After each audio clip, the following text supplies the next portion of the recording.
Hello, today is February 27th, 2008. The name of the person I'm interviewing is Mr. Johnny Vargas. Could you please tell me your birthday? January 14, 1928.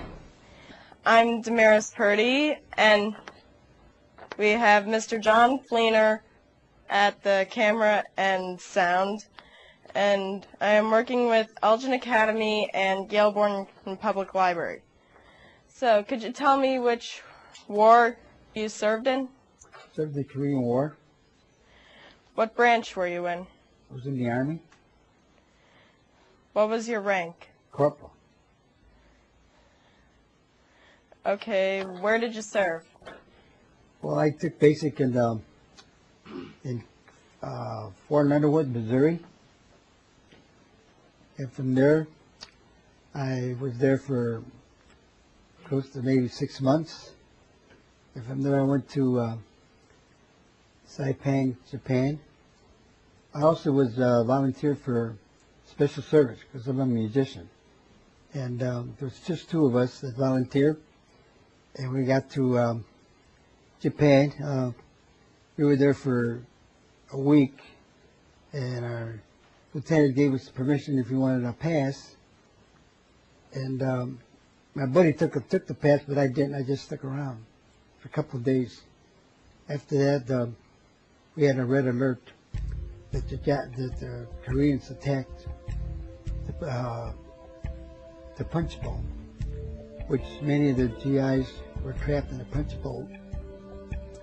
And we had to leave. When I got to Busan, they transferred us in trucks and went straight to the front lines. And from there I got to my unit called the 2nd Division, Charlie Company. And from there on I went to fight my battles with the enemy. Okay, so were you drafted or did you enlist? No, I was drafted.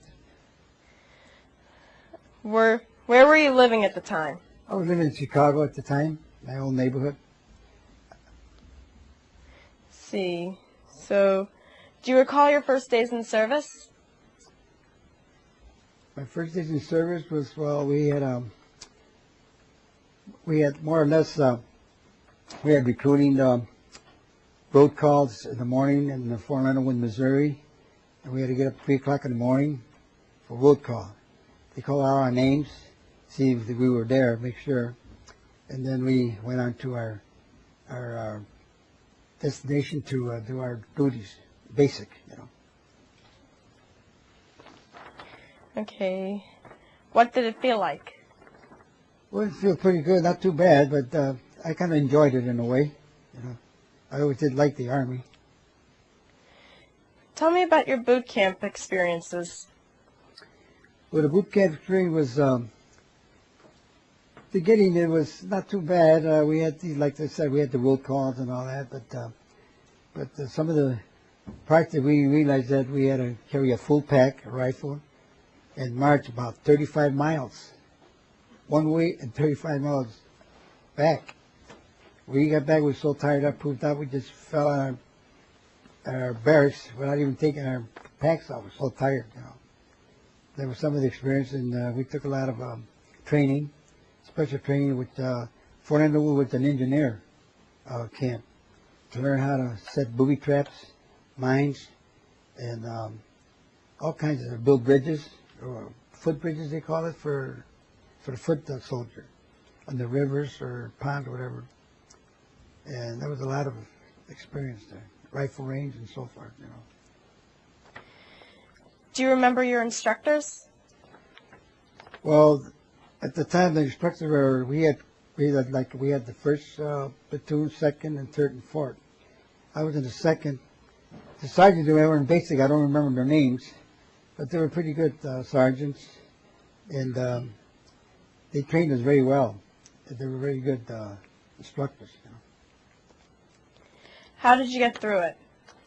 I got through it pretty good. I enjoyed most of the time, learned all the different things that you could really do, which I never thought of, you know. especially the training that I had taken as an engineer. It was really, some of the stuff were hard, some of the stuff were easy, but you had to go through it a lot. I mean, you had to be pretty smart to learn all that. I wasn't too smart, but I learned some of the stuff. Okay, so for the Korean War, where exactly did you go? Like I said, we started at Busan. When I got to the front line, it was the first year. It was called the PUNCHBOWL.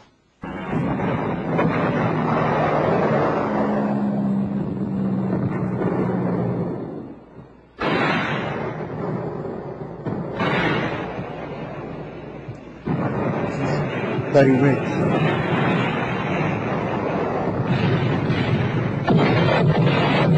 And Heartbreak Days.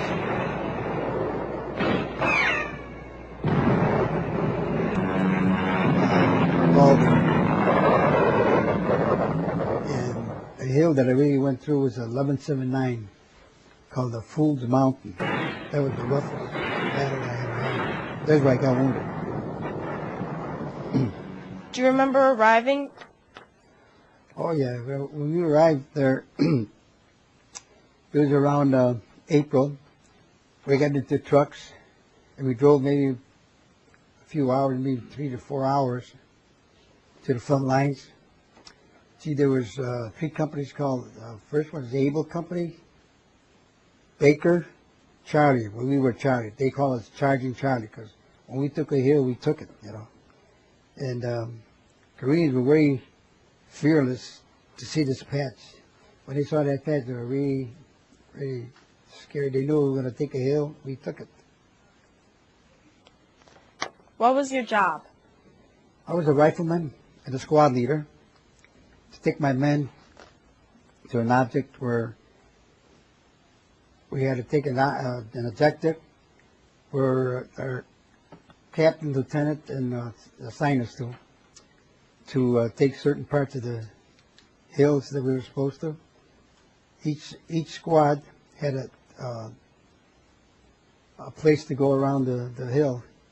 We had a position wherever we had to take, but I don't know exactly what positions we did, but I know some of the hills that we took, you know. Did you see combat? Yes, very much. I was in 5 major battles. Pretty rough, but it was, some of the battles were kind of rough. Some were not too bad. Some of the battles were other companies like Able Baker. When Able has to take a hill, they don't, and they lose a lot of men or whatever. Well, then Baker takes over, and the Baker though, then Charlie goes over. So that's why I used to call it Charging Charlie. They used to always say, "Go get him, Charlie." You know, that was pretty. A lot of the battles were pretty rough. You know. Were there many casualties in your unit? Oh yeah, many. I remember the second battle we were in. One time we had there's a runner called. He has to carry the air panels. The air panels are concerned for the planes, and the color of the air panels were green, pink, and yellow. And every time you took a hill, you have to lay these panels on the ground, so when the planes go over, they would spot the panels, and they know that that's our side and the other side's the enemy. And one time when the fellas didn't show up, and many of our fellas got pretty well shot up from our own planes. Tell me about a couple of your most memorable experiences. Oh. There was one time that it was at night. We were supposed to take this hill, and we had 5 positions, machine gunners, around this hill, and we had to go through the center of the machine gunners to get some of the wounded out. So they took the hill, and it was at night, and there were a lot of wounded. The guys were pretty rough, and we had to crawl in there to get them out. And they were really so nervous, firing all over the place. And we got quite a few of them out, but they didn't let us go anywhere because it was too rough. At night you couldn't see too well, you know. And that was one of the roughest ones that I went through. You know. Were you awarded any medals? Yeah, I was awarded a I have them on the table there. You see, I have the Purple Heart. I was wounded 3 times. But one of the, what do you call, I got the CIB because the combat badge. It's a badge when you're under fire. As soon as you're under fire, you're recommended that badge. And they was supposed to receive a certain medal, but I never got it. My sergeant, I don't know if he lived through it. He recommended me for the Silver Star, but I never got it. So I don't know if I was recommended or not. Because he did, I did. Because in some of the spots there was a few GIs that were trapped in the minefield, and me and some other fellows got them out. You know, that's some of the part of the history of my battles.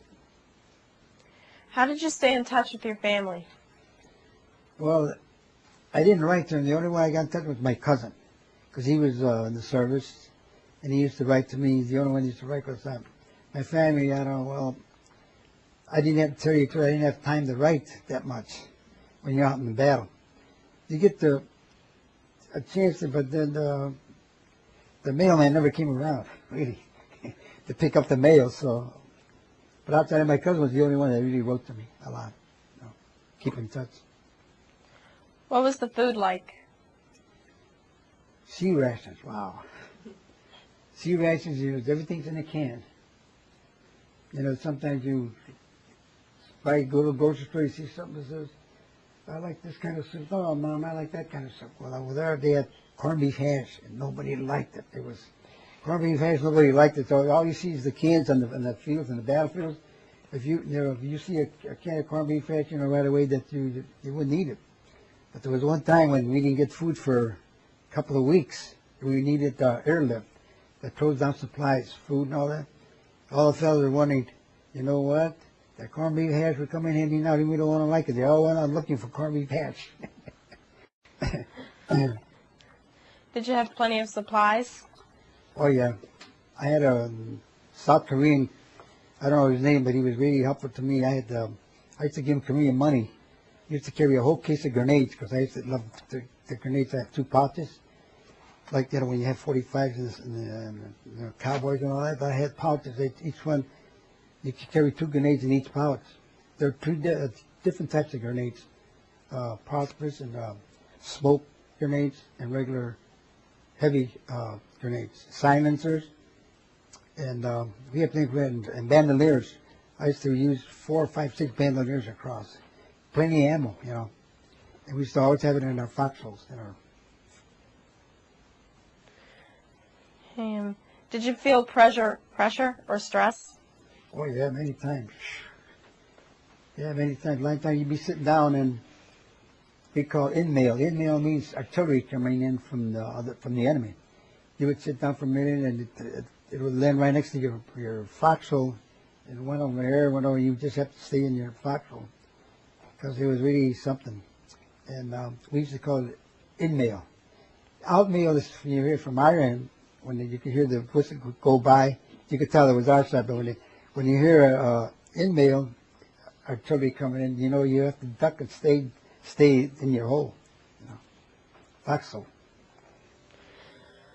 Was there something special you did for good luck? For good luck? Well, I had Lucky Charms. I didn't bring it with me. My wife just told me when I bring see, I'm a trumpet player, and I played taps for a lot of the memorial services. And the mouthpiece, I carried me all the time with me. It was like a Lucky Charm. And the name of the mouthpiece was called Blessing. How did people entertain themselves? Well, the only way they entertained when the enemy was coming by and you shoot your rifle.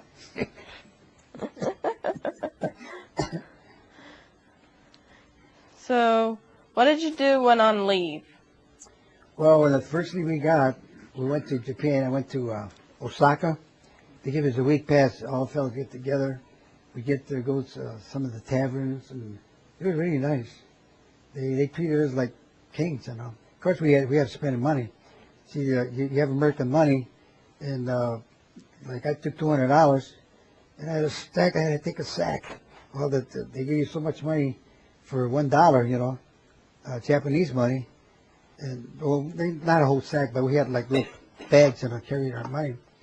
And all, especially all the, well, I would say all the nice-looking ladies and guys, they would say, "Anahaseo, anahaseo," or not Korean, I mean Japanese.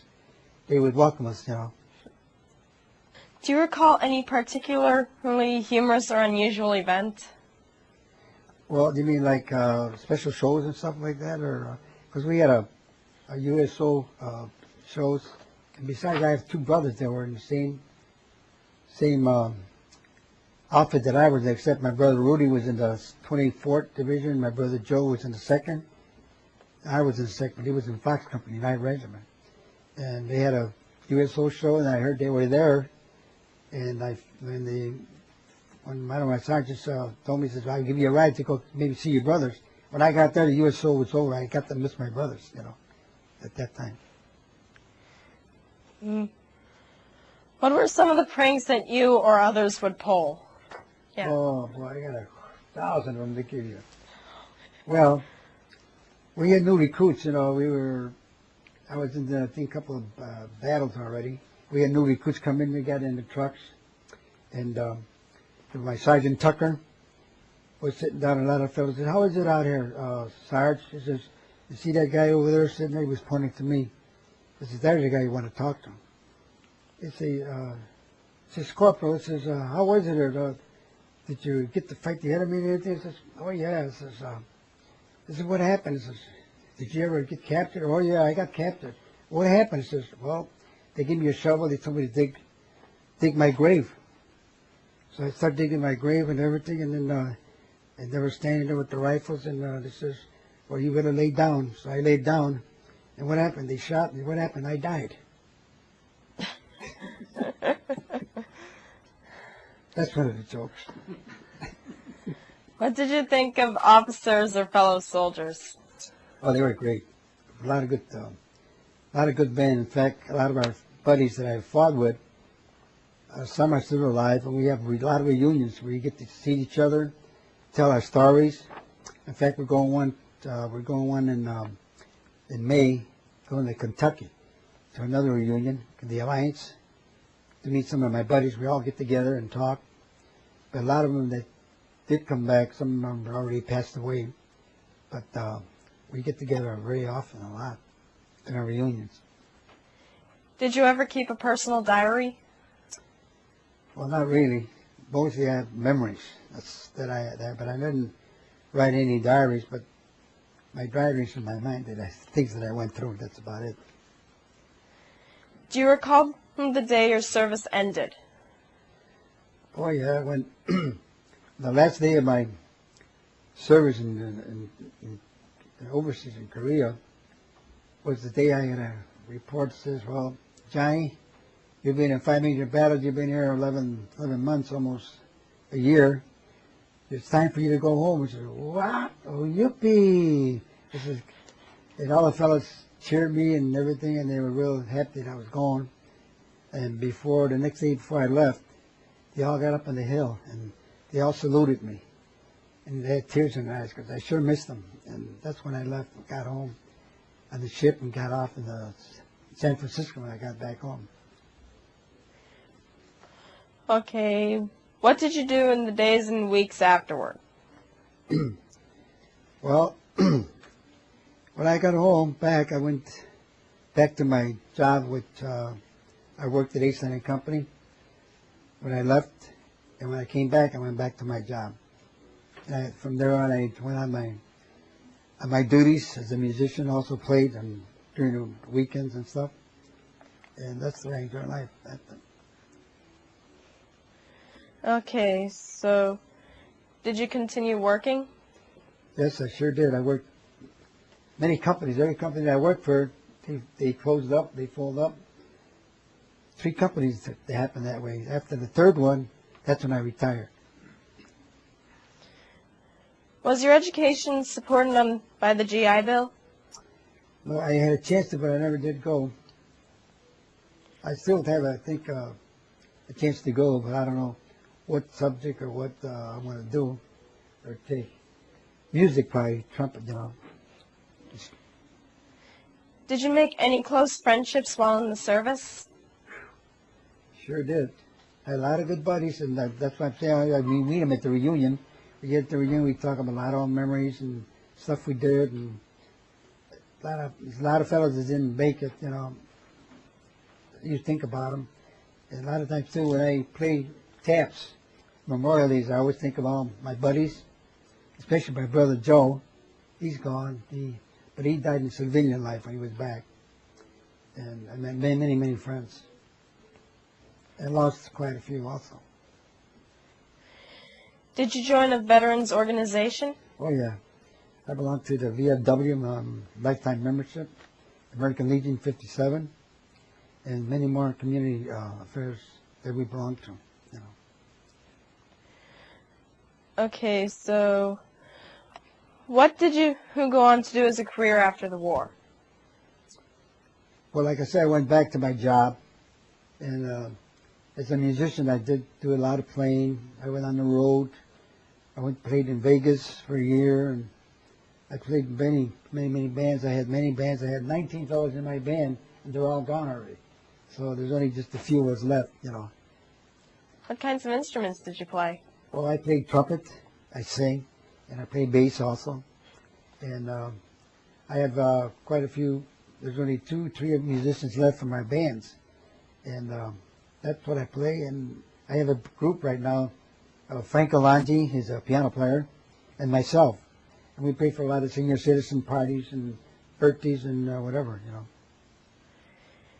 Did your military experience influence your thinking about war? Oh, yeah. I have a video there about Korea. Every time I see it, I get a lot of memories that come to me about what I did and what we did, rather. And you get a little emotional, you know, when you see the movie. And thinking, you know, I made it back. Some did make it. But you get a little emotional, you know. Okay, in your veterans organization, what kinds of activities does your post have? Oh, they have many activities. American Legion hired me, my band, for many years, which they don't have much entertainment now because a lot of the veterans, you know, they're all getting a little older, and they don't dance. You know, they want to dance, they can't rock or anything. But still, so we, but I played for many years for American Legion 57, and I'm still playing now, you know. Do you attend reunions? Oh, many. Like I say, we go sometimes 2 reunions a year. We missed the last one in Minnesota, but we're going to Kentucky this year, you know. How did your service and experiences affect your life? Well, it didn't affect my life, but it was an honor to serve in the service, and because also my brother, oldest brother, served in the Second World War. And the 2nd Division outfit that I was in was recommended by the Marines in World War I also. That's how famous our 2nd Division, you know, was known. You know. Is there anything you would like to add that we have not covered in this interview? Well, yeah, I'm glad all you guys came to hear me. And thank you very much. One more question. What does freedom mean to you? Well, this is the part that we have to say. When I was in Korea, when I first got there, you see a lot of the huts, you know, little huts, and all the Korean kids walking around, scared, you know. Some of the kills that we took, we met a lot of the kids, you know, a lot of the civilians, you know, not being free, you know, just being scared more or less, you know, for their country. And you feel kind of emotional because when you see that, you know, you say, wow, you know, it's sad to see that, you know. And then when I went to Korea in 2001, my wife and I went to Korea, and we were back there, before it was just little huts and rice paddies, that's all you see. But when I went to 2001 to Korea, it was like Vegas, beautiful, tall buildings, everything. All the people are happy, you know. running around kids and everything. You can go shaking hands. And when we went there, we were in the bus, and on the long side of the bus there was a sign that says Korean veterans in Korean and in English. And every time when they passed by, the Koreans would bow, thanking for their saving their country. And the older men would bow all the way to the ground to appreciate that we saved their country. And to me, that's a little freedom. We saved their country, and they're free now. Just like when I came back to San Francisco and from Korea, and I says, well, at least we helped somebody, and that's freedom to me. And then especially when I came home, it was really a good feeling to get home, and that's what freedom is to me. Thank you. Johnny, the Marines also played a huge role in Korea. How did the Marines and the Army work during that war? I mean, did you ever have any interaction? Oh yeah, we had most of the time the Marines were always the first ones there. They're always usually the first ones in any war, and when they take positions and stuff, they're always there first. And after they leave, then the Army takes over always. But the Marines are always there, number one. And when you went back in 2001 to Korea, you obviously went to South Korea. You weren't in North Korea at that time. I mean, we went to the MLR. When we went to the MLR, the main line of resistance, we took a lot of. In fact, I got a lot of pictures there. We've been there, and it was really nice. And we went up to the hill where I was wounded at, called 1179. It's called Full Mountain, they call it. My wife and I went. I didn't want to go to the top because I got emotional because that hill was so high. A lot of our GIs were wounded, and there was we took half of them down the hill, then the other half would go down because we couldn't go all the way down. We'd go halfway down, and the other would take them to litters, and take them down to the bottom, to the trucks, and then we had to go back up because it was too high to go one way and one day down. And that was, my wife wanted to go all the way up, and I said, come on, Danny, but she went partly. She went more braver than I was. You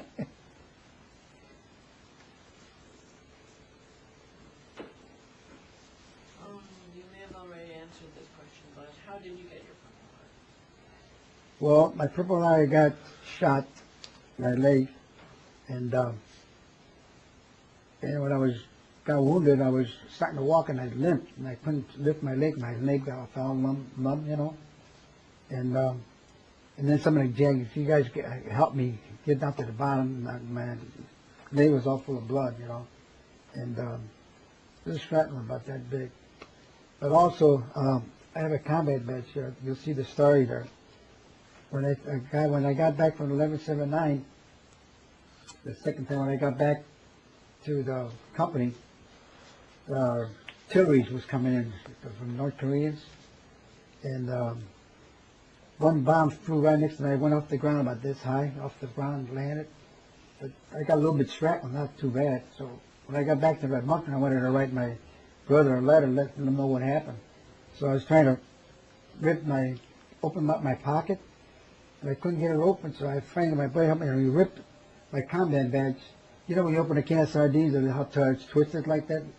Well, my combat badge was there with a shrapnel that big. Saved my life.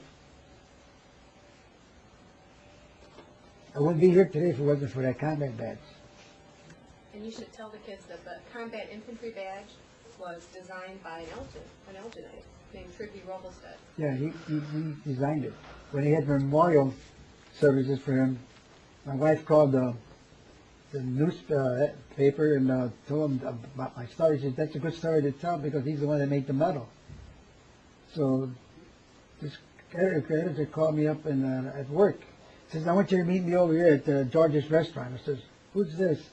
I says, well, I'm so-and-so. It's a reporter. I'd like to meet you and this and that. And when I got there, I said, who called? Who told you this? Your wife. I said, oh, my wife.